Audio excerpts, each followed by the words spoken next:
नमस्कार। चंद्रकांत भी भट्ट अमेरिका से। तकदीर कहे, परिश्रम कहे, जो भी कहे, मैंने तो यही सी चीज़ें देखी, सीखी, समझी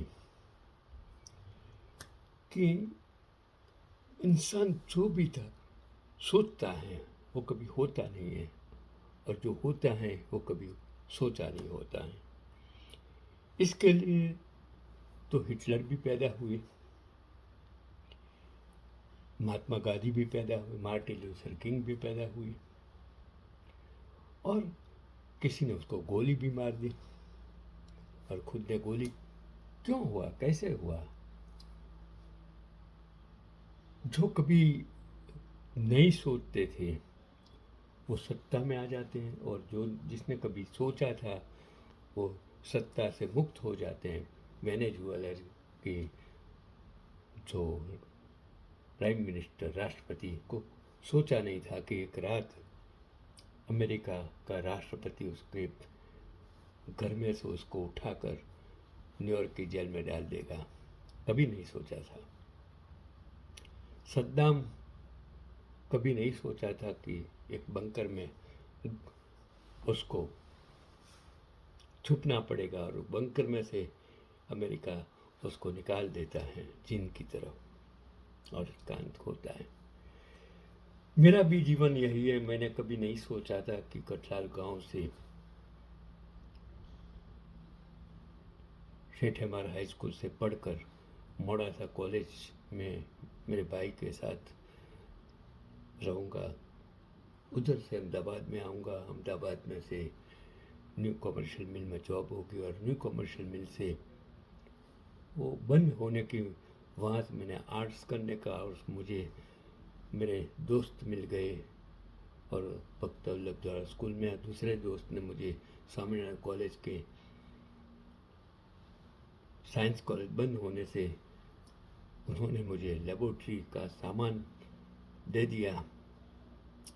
सिक्के त्रिवेदी साहब, उन्होंने मेरे फिजिक्स प्रैक्टिकल का सामान ऐसे ही दे दिया क्रेडिट पर। ये कभी मैंने सोचा नहीं। क्लासेस शुरू किया, क्लासेस में मैं आज पहले मैंने सोचा कि आपको मेरे जीवन की एक कहानी शॉर्ट में, और फिर बाद में मैं जो बात करता हूँ कि कभी इंसान नहीं सोचता है। मोड़ासा कॉलेज की मैंने बात की, वहाँ मेरे भाई के साथ एक टीचर थे, खत्री साहब। वो खत्री साहब, पी.आर. खत्री साहब, राजस्थान के पूर्णचंद खत्री। मैं उनके घर बैठता था बॉम्बे। बॉम्बे से उसने मुझे सरदार पटेल स्कूल का अपॉइंटमेंट ऑर्डर भेजा था, मेरे तक पहुंचा नहीं। शायद मैं मोड़ासा से सीधा बॉम्बे स्कूल में चला जाता, लेकिन क्या हुआ, फिर वो अहमदाबाद में आ गए। अहमदाबाद वो स्कूल में हिंदी के टीचर थे। वो स्कूल केटी देसाई, और वो केटी देसाई स्कूल में हिंदी पढ़ाते थे। मैं उनको बहुत रिस्पेक्ट कर, तो मुझे साइंस टीचर की ज़रूरत थी इंग्लिश मीडियम के लिए। तो मैंने बात की, तो उन्होंने कहा कि मेरे स्कूल के टीचर्स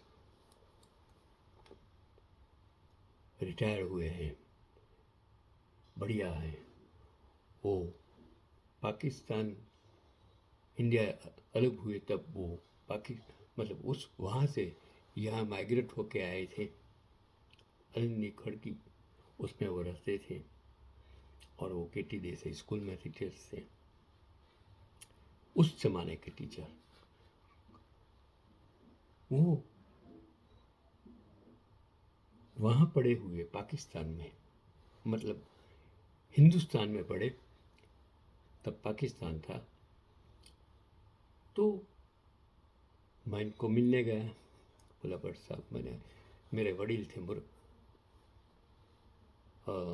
फिर वो साइकिल पर मेरे क्लास में, और वो जो जमाने के थे साइंस ग्रेजुएट, बढ़िया पढ़ाते थे बड़ा। तो मुझे बोला कि थोड़ा मुझे मैथ्स में डिफ़िकल्टीज़ हैं, मेरे पास पढ़ने लगे, समझने लगे। और उसने इंग्लिश मीडियम ने, और इतना अच्छा पढ़ाने लगे, इतना अच्छा पढ़ाने लगे कि आई एम प्राउड। टाइम टू साइकिल में आते थे, टाइम टू टाइम पढ़ाते थे, अच्छा पढ़ाते थे, लोग खुश, बच्चे खुश थे। उसने कहा कि भट्ट साहब, मेरा बेटा है, उसका बड़ा बेटा इंजीनियर, अभी कनाडा में थे, प्रकाश गुजर गया उस जमाने का। दूसरा बेटा बोर्ड में फर्स्ट आया था, टैलेंटेड बॉय। और तीसरा बेटा थोड़ा सा तूफानी, वो उनको बहुत चिंता थी उसके। और चौथा राजेश था, और एक बेटी थी। मेरा उनसे गरोबा हो गया था, जैसे मेरा कुटुंब हो। उस सप्रा साहब को मैं आज भी याद करता हूँ। भट्ट साहब करते थे, रिस्पेक्ट करते थे, बड़े होने के बावजूद भी मेरा और भी रिस्पेक्ट करते थे। मतलब मेरा बेटा है, वो स्कूटर रुपये की दुकान में पड़ता नहीं है, आप कुछ कर सकते हो। तो मैंने उसको मेरे क्लास में क्लार्क में बिठा दिया। और फिर मैंने लाल दरवाजा, वो नारायणपुरा ब्रांच में उसको मैंने सौंप दी। तो मैंने प्राइमरी स्कूल शुरू करी, बालार एजुकेशन ट्रस्ट द्वारा उसको। और क्या मालूम, उसने सब कुछ समझ लिया, सीख लिया। और फिर कोइंसिडेंस, वो प्रमुख सप्रा साहब ने क्लास में छोड़ दिया, प्राइवेट ट्यूशन करने लगे पढ़े। और उसने एक प्राइमरी स्कूल शुरू कर दिए। और पहले वंदना स्कूल, नाम प्रमोद सप्रा, वो प्राइमरी स्कूल धीरे धीरे धीरे धीरे इतनी अच्छी संभालने लगा, उसको इतना इंटरेस्ट हो गया कि धीरे धीरे धीरे धीरे गुजराती माध्यम, हिंदी माध्यम, इंग्लिश मीडियम, बिल्डिंग, जहाँ स्कूल थी वही बिल्डिंग खरीद लिया, उसको एक्सपांड किया, बड़ी स्कूल बना दी, तीनों माध्यम की स्कूल उसने बना दी।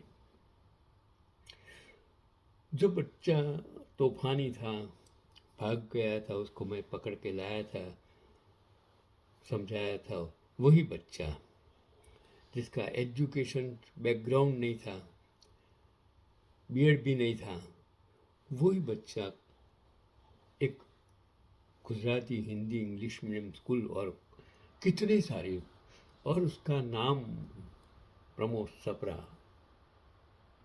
उसका नाम शिक्षण, उसी कीर्तन नगर विस्तार में वही जगह 3 स्कूल चलाने वाला बंदा। और कितने सारे समाज के बच्चे उसके बाद पढ़ने आने लगे। और कहाँ से कहाँ इंसान पहुँच गया। आज भी मैं इनसे बात करता हूँ, आज उसका बेटा संभालता है, वो भी संभालता है, उसकी मिसेज भी संभालती हैं, सब संभालते हैं। उसी का नाम, जब मैं लास्ट टाइम गया था तब उसके घर मैंने खाना खाया था। इतनी सारी प्रॉपर्टी, इतना सारा बड़ा बंगला उसने बना दिया। और कहाँ से कहाँ पहुँच गया इंसान। मेरा कहने का मतलब ये है कि ये बंदा आज भी मुझे याद करता है, आज भी मुझे रिस्पेक्ट करता है। सपरा साहब तो है ही नहीं, प्रकाश भाई तो गुजर गए, दूसरा बेटा वो एक्सीडेंट में एक्सपायर्ड हो गया था।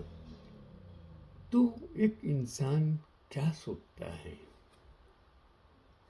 उसको कभी पता ही नहीं है, लेकिन कभी कभी कोई उंगली पकड़ने वाला इंसान अगर मिल जाता है तो उसकी दुनिया बदल जाए। प्रमोद सुंदरलाल सप्रा, ओ सप्रा साहब जिस जगह रहता था वहाँ मुस्लिम कम्युनिटी थी, उस बीच ये लोग रहते थे मजबूत, एक ढाल की तरह। पंजाबी, आज मैं उसको सलाम करता हूँ। ऐसे लोग जो दुनिया में अपनी जगह बना लेते हैं, जो सोचा नहीं था वो उन्होंने करके बताया। और चौथा बेटा राजेश, वो ट्रांसपोर्ट नो करता है, वो बढ़िया इंटेलिजेंस लड़का था, तूफानी लड़का था। वही तो मैं कहता हूँ कि अगर आप चाहे, सोचिए, मेहनत करें और कोई राह चीनने वाला मिल जाए तो आपकी पूरी ज़िंदगी बदल देती है। आज का इस जो पैगाम, ये मेरा वीडियो वो PR खत्री साहब के नाम, वो सुंदरलाल सप्रा के नाम, मैं दोनों को वंदन करता हूँ। दोनों टीचर और ईमानदार सच्चे शिक्षक, पढ़ाने वाले शिक्षक, ऐसे शिक्षकों को मैं वंदन करता हूँ। आज वो ऐसा ज़माना नहीं है, ऐसे शिक्षक नहीं हैं, ऐसे लोग नहीं हैं जो किसी को मदद कर सके। आज का पैगाम, अगर आपकी थोड़ी सी मदद इंसान को कहाँ से कहाँ पहुँचा सकती है, उसके अंदर स्किल है, स्किल बाहर लाने का काम आपका है। आज के राजकारण में जिस देश की दिशा और दशा बदल दी है, शिक्षण को बर्बाद कर दिया है। मैं टिका नहीं करता, मैं विरोधी बात नहीं करता हूँ, लेकिन ऐसे लोगों के हाथ में जब सत्ता आ जाती है तब शिक्षा का विनाश, स्वास्थ्य का विनाश, रोजगारी का विनाश, महंगाई चरम सीमा पर पहुँच जाती है। अगर उसमें सेवा करने की भावना नहीं हो तो मेरा कहने का मतलब उसको बचाना आपका काम है। मैंने तो मेरा कर्म कर दिया। मैं तो आज अमेरिका में से आपके साथ बात करता हूँ, सिर्फ यही कहता हूँ, ये देश तो मेरा है। ये देश की आज़ादी दिलवाने वाले छोटे छोटे बच्चों ने आपके लिए लहू बचाया, फांसी के मोचड़े पर चढ़ गए हैं। अगर आज के सत्तानशीन 2 करोड़ लोग, 2 करोड़ साधु संत जो व्यभिचारी हैं, उनमें कितने सारे भ्रष्टाचारी हैं, गद्दार हैं, देशद्रोही हैं, जो घुस गए हैं और देश को बर्बाद कर रहे हैं, उनसे बचाना आपका काम है, मेरा काम नहीं है। यही आज का पैगाम।